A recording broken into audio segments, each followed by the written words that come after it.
Olá, bom dia a todos. Gostaria de agradecer à comissão organizadora do evento, principalmente em nome do Dr. Gustavo Andrade, que é o presidente da comissão científica, e dar os parabéns pela sua gestão, e também ao nosso presidente, Dr. Eduardo Moura, e aos nossos amigos da FAIET. Meu tema é sobre pancreatoscopia, como e quando. É, Bom, a colangiopancreatoscopia de operador único começou então em 2007, quando foi, outros colegas já comentaram, quando foi então lançado o Spyglass. E desde lá, cada vez tivemos melhorias nesses equipamentos, ou seja, como o DS1, DS2, em 2015, depois em 2018, tá? E também temos a entrada de outras empresas, como a Microtech, com a IMAX, e a Brivio aí, com a Sing Technology. E temos outras empresas aí chegando no mercado. Então, é uma técnica hoje em dia que a gente chama de operador único, porque não há necessidade de você trabalhar com dois médicos. Você consegue operar sozinho o equipamento, tá? Ah, a classificação, hoje já tivemos outros colegas que comentaram, mas a classificação que a gente usa na avaliação endoscópica intraductal biliopancreática é a classificação de Mendonça, onde você criou uns critérios importantes a serem definidos na avaliação endoscópica intraductal. Por exemplo, a presença de vasos tortuosos, a nodulação irregular e a friabilidade. Você não vê essas alterações e lesões benignas, mostrando claramente que essas são lesões, são características de lesões malignas, tá? Então, reforçando então que a presença de vasos dilatados e tortuosos, nodulações irregulares e friabilidades sugere muito um achado de malignidade, tá? Outra coisa importante na avaliação da pancreatoscopia é que, assim, muitos procedimentos vão estar direcionados para a avaliação do ducto principal dilatado na suspeita de PMN, e você tem aí uma morfologia, uma classificação morfológica na avaliação da mucosa nas neoplasias mucinosas papilíferas intraductais, ou seja, desde o tipo 1, que é uma morfologia séssil, a tipo 2, que é uma morfologia semipediculada, a uma morfologia do tipo vilosa, e temos a morfologia do tipo nodular ou vegetativa. É importante salientar que essas lesões, desde as lesões das lesões mais planas até as nodulares, ele vai aumentando o risco de malignização, de invasão. E mesmo essa projeção vilosa aqui, muitas vezes a gente acaba vendo como uma displasia de baixo grau e não como uma doença invasiva. Tá? Mas é importante saber essas características. Uma outra coisa nova que vem chamando a atenção na literatura é esse aspecto introductal fish egg-like lesions, ou seja, esse aspecto em ova de peixe, ovo de peixe, ou seja, esse aspecto ele é muito sugestivo de doença maligna, de alto risco de malignidade. Tá? Então, se você está fazendo uma pancreatoscopia, é importante definir o achado dessas lesões, porque ela tem que contemplar na ressecção cirúrgica desses pacientes pelo risco aumentado de malignidade e invasão. E qual que é a eficácia da pancreatoscopia? Ou seja, da mesma forma que na colangioscopia, a gente tem uma análise da pancreatoscopia, ou seja, o aspecto visual para a detecção de neoplasia no ducto pancreático, ele tem uma sensibilidade alta também, de 87%, uma especificidade em torno de 86%. E quando você, da mesma forma que na colangioscopia, se você associa aí a biópsia, combinada nessa avaliação visual, você aumenta a sua sensibilidade e a especificidade da pancreatoscopia. Ah, Hoje em dia temos o desenvolvimento de novas tecnologias, ou seja, que vão auxiliar na colangioscopia, ou seja, nós temos essa empresa, a DigiStage, ou seja, que tem o seu software, ou seja, o seu desenvolvimento de algoritmos de deep learning, que é através do Smart Colangio, desenvolveu o Smart Colangio, que ele auxilia na diferenciação de estenose indeterminada, mostrando se a lesão é benigna ou maligna. Aqui vocês podem ver, ó, uma lesão que muito sugestiva de benigna, o software ele vai aqui aparecendo benigna 98%, 97%, então sugerindo que é uma lesão benigna. Por outro lado, quando você tem uma lesão maligna aqui, ó, ele vai mostrando claramente aqui, ó, que a lesão 99% de ser maligna e tudo mais. E além disso, essa tecnologia de inteligência artificial, ela oferece também uma coisa chamada de heat map, que é aquela faixa lá o mapa de calor, que ele realça ou destaca as regiões mais suspeitas de malignidade, direcionando a biópsia. Então, isso é muito importante. Com isso, então, você tem aumentado a especificidade e a sensibilidade dessa tecnologia, tá ok? Da colangiopancreatoscopia associado à inteligência artificial. E quais são as indicações, então, da pancreatoscopia? Por que é fundamental a gente fazer a pancreatoscopia? Também temos aquela associação de estenose indeterminada, quando todos os exames de imagem não conseguem definir direito aquela estenose, você está indicado.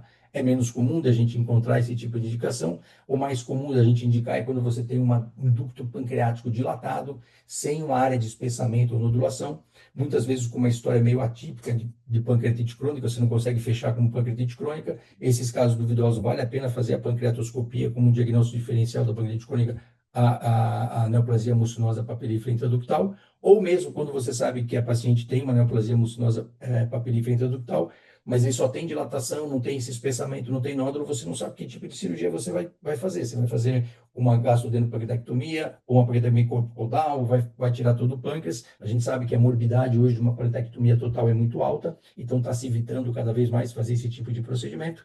Então você avalia a extensão da lesão e você pode fazer isso tanto de maneira pré ou intraoperatória. E também temos hoje em dia a indicação na pancreatite crônica, naqueles casos com dor crônica, com obstrução do ducto pancreático por cálculo. Geralmente são cálculos mais complexos, mais que 5 milímetros, múltiplos, ou que está associado à estenose. Tá? Aí sim você acaba oferecendo hoje a pancreatoscopia associada à litotripsia, tanto a laser como ou eletrohidráulica. Tá? Especificamente no IPMN, ou seja, é importante ter algumas atenções nas indicações para que, como eu falei, quando ele está totalmente dilatado e não tem espessamento e nodulação, você vai atrás de lesões malignas ou displasia de alto grau para você tentar definir o tipo de cirurgia. Ou seja, você vai tentar dar a extensão da lesão e orientar essa cirurgia.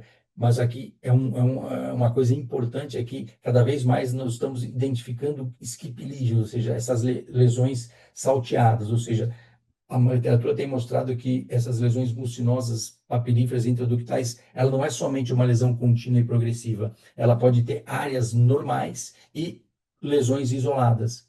Aí é importante você ter esse conhecimento e você avaliar, porque muitas vezes você pode deixar uma lesão que você não conseguiu detectar nos outros exames de imagem.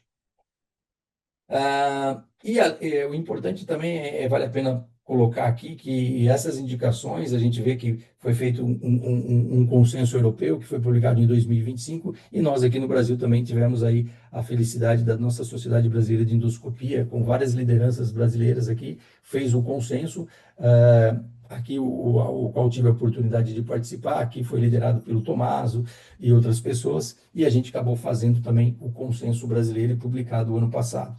E a recomendação em relação, tem várias recomendações, vocês podem avaliar lá, não é aqui o ponto de ficar falando, mas em relação ao IPMN, ele coloca claramente lá que em pacientes com neoplasia mucinosa papilífera intraductal, a pancreatoscopia perioral pode ser utilizada para avaliar a extensão do tumor, auxiliando na ressecção cirúrgica com nível de evidência 1B.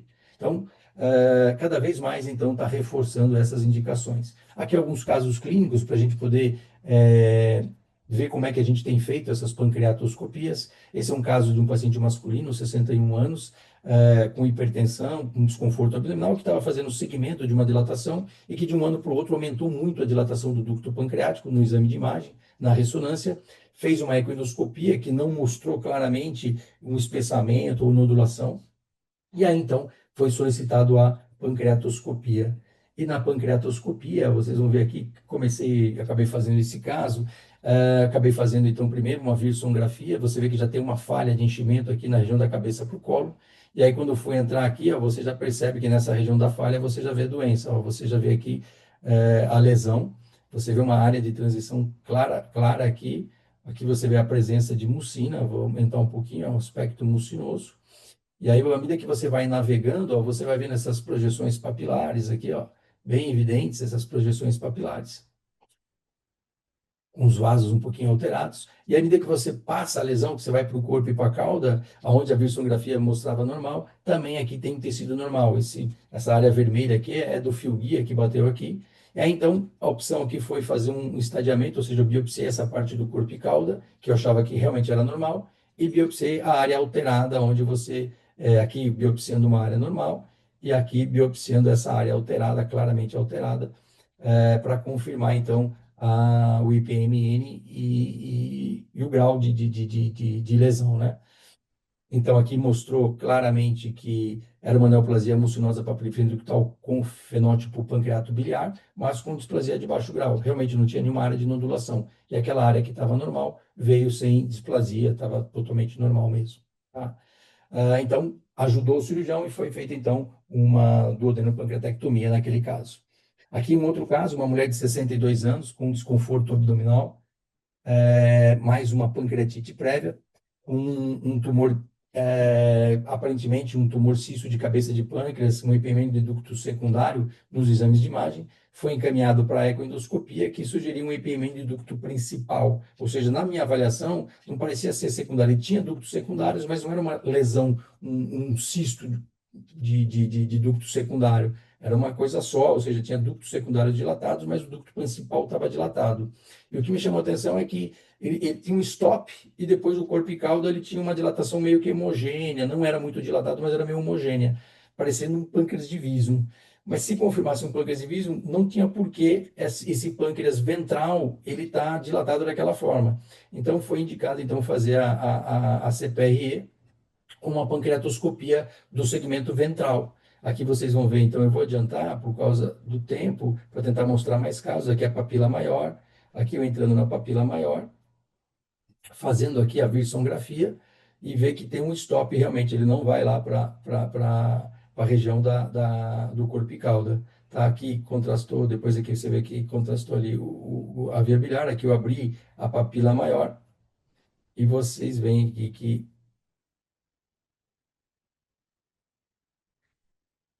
e aqui entrando na papila menor,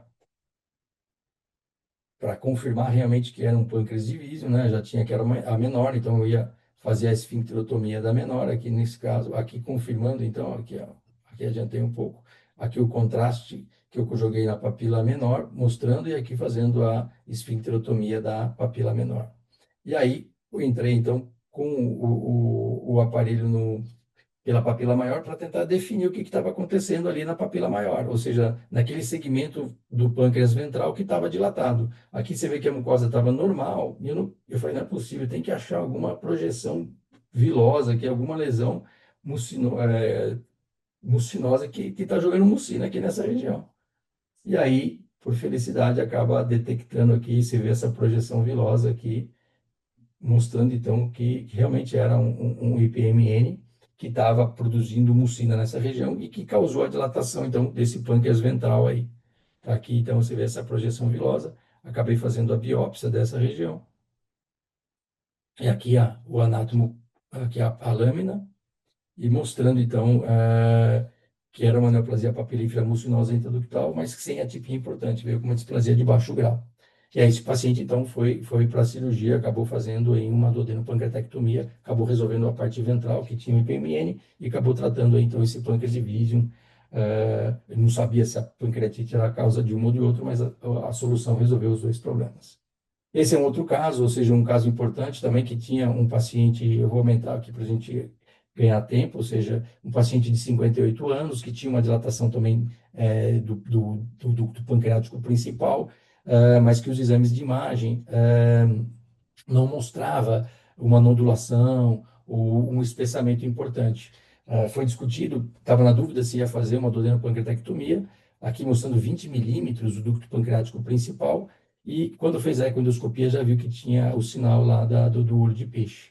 Aqui então na vissonografia a gente entrou, contrastou, você vê que estava super dilatado. Aqui na hora que você faz a esfincterotomia pancreática, aqui você vê que já saiu mucina. E a princípio era para fazer uma duodenopancreatectomia, você vê que na região da cabeça aqui, ó, que estava caminhando, estava normal. E só na transição aqui, você vê pelo raio-x aqui, ó, lá no corpo para a cauda que você via aquelas projeções. Na hora que estava entrando, você só vê uma área um pouquinho elevada aqui, que podia ser uma skip lesion, mas a mucosa aparentemente é normal, para você afastar um skip lesion, eu acabei biopsiando aquela região, mas aí você vai aqui no corpo e cauda, você vê milhões de projeções papilares aqui, com vasos bem realçados, e aí fez a biópsia dessas projeções, e aí então mostrando que na verdade a região daqui que suspeita de skip lesion era inflamatório e mostrou aqui uma displasia de um IPMN com displasia de baixo grau. E aí então a cirurgia, que era uma cirurgia, uma duodenopancreatectomia, mudou completamente, foi indicada uma pancreatectomia corpo caudal, tá? Esse é um outro caso que foi feito pelo professor Wellington Andraus e o Tommaso Franzini lá no Hospital do Vila Nova Star, na rede DOR. E aqui é interessante que foi o primeiro caso que a gente acabou utilizando o sistema de inteligência artificial intraoperatório em pancreatoscopia. Foi interessante que era uma senhora de 56 anos, com IPMN do ducto principal, misto, na verdade, porque ele tinha uma dilatação tanto do ducto principal como do secundário aqui na região do corpo e do colo. E aí acabou fazendo uma cirurgia robótica e abordando o ducto pancreático na cirurgia. Vocês vão ver aqui, ó, que ele já está aqui secando, abordou, abriu, e ele já vai abordar o ducto pancreático. Na hora que ele aborda aqui o ducto pancreático, aí sim entra através de um trocáter, você entra com o colangiopancreatoscópio aqui, e e aí você vai navegar, e aí com a inteligência artificial associada da Digestate, que é o Smart Colangio, a gente acabou utilizando no pâncreas para ver se ele tinha a mesma correlação. E ele conseguiu, ó, nessa área que estava normal, ele falou que a lesão era muito sugestiva de benigna, e na área que você vai distal, que é a parte da lesão, que é do corpo para a cauda, ele mostra claramente que era uma lesão maligna aqui, em torno de 90%, tal, e vai variando à medida que você vai navegando. E ele também foi mostrando aqui, através do software, aqui uma outra parte do software que ele também avalia os vasos tumorais, se tem presença de vasos tumorais, ele mostra ali claramente, e também através do heatmap, que ele mostra que aonde é um lugar importante para você fazer biópsia, que são aquelas orientações e recomendações de biópsia que ele acha que é o lugar que é mais, que pode ter uma mais chance de dar maligno. Então, realmente mostrou que, nesse caso foi importante, porque ele mostrou que a área onde foi aberto tinha lesão e teve que ampliar a margem aqui na cirurgia. Bom, aqui tem um trabalho muito importante publicado, que é uma revisão sistemática, falando exatamente isso do papel da pancreatoscopia na avaliação do IPMN, fala da segurança e da eficácia do procedimento, mostrando realmente que ele tem uma eficácia muito alta, uma acurácia muito alta, e mostrando que nos trabalhos, que mais de 11 trabalhos aqui relacionados ao impacto na conduta cirúrgica, tanto na avaliação pré como na intraoperatória, ele fez uma análise e viu que 13 a 62% dessas pancreatoscopias tiveram um impacto importante na conduta cirúrgica. Ou seja, 31% delas eles ampliaram a margem e 31% eles diminuíram a margem. E outra coisa que chamou a atenção nesse estudo foi a presença de skip lesion, ou seja, que impactou inclusive na conduta cirúrgica, ou seja, 38 a 42% na decisão cirúrgica, ou seja, essa presença de skip lesion, ou seja, essas lesões isoladas, distantes do foco principal do IPMN. Então, aqui reforçando a importância da compreensão das skip lesions. Bom, em relação à principal indicação, então, eu diria que é a avaliação dos IPMNs. A outra grande indicação que a gente vê é na pancreatite crônica com obstrução do ducto pancreático por cálculo, mas naqueles pacientes que têm como objetivo principal de aliviar a dor ou de evitar aquelas pancreatites de repetição, ou seja, aquele paciente que está tomando todo tipo de remédio, não consegue controlar, está tendo pancreatite de repetição por cálculo impactado ou numa área de impactação ali, então é importante indicar a pancreatoscopia.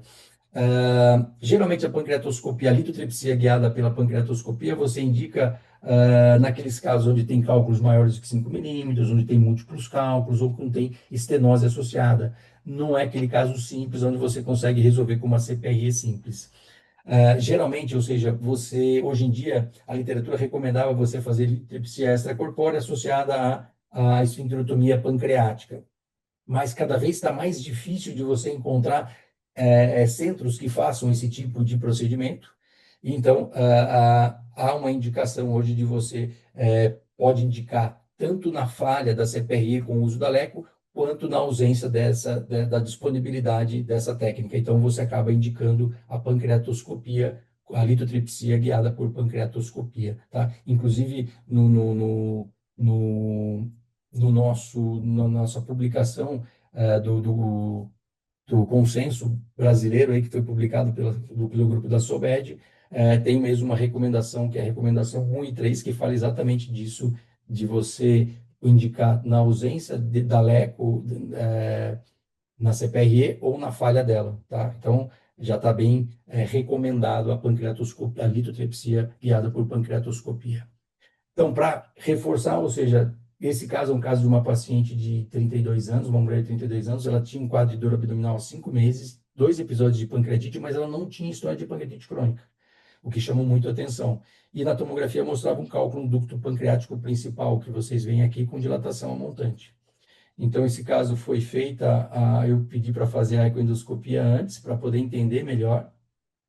E na ecoendoscopia, vocês vão ver que o pâncreas está normal, você não vê aqui alteração, calcificação no pâncreas, você vê uma dilatação no Wirsum aqui, a montante do cálculo. Quando você vem aqui na região da cabeça, ó, você vê o cálculo aqui, mas o Wirsum que vem da papila até chegar no cálculo, ele estava completamente normal, media 2,4 milímetros. Então, o problema aqui era fazer a dilatação para poder chegar até aqui, tá? Então, foi discutido com a equipe cirúrgica, com o paciente, mas devido à dificuldade do tratamento cirúrgico, aqui foi optado por fazer então a pancreatoscopia, a litotripsia guiada por pancreatoscopia.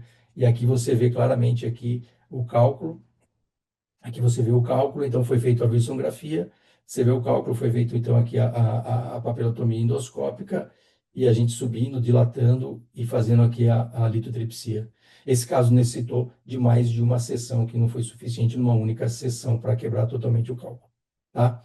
E mostrando, então, a literatura tem vários casos mostrando que a primeira sessão tem quase 80, 85% de sucesso, tanto a laser como a eletrohidráulica, e quando você associa mais de uma sessão, você chega a quase 95%, tá? Aqui um outro caso, uma pancreatite crônica, vou passar rapidamente que eu estou acabando o meu tempo, que foi indicado a quebra do cálculo, mas era uma paciente que já tinha uma história há muito tempo de pancreatite crônica idiopática, que estava tendo emagrecimento e dor. E aí vocês veem aqui que quando foi indicada a pancreatoscopia para quebrar o cálculo, você detecta que tem alteração de mucosa, que tem aqui aquele aspecto em ovo de peixe.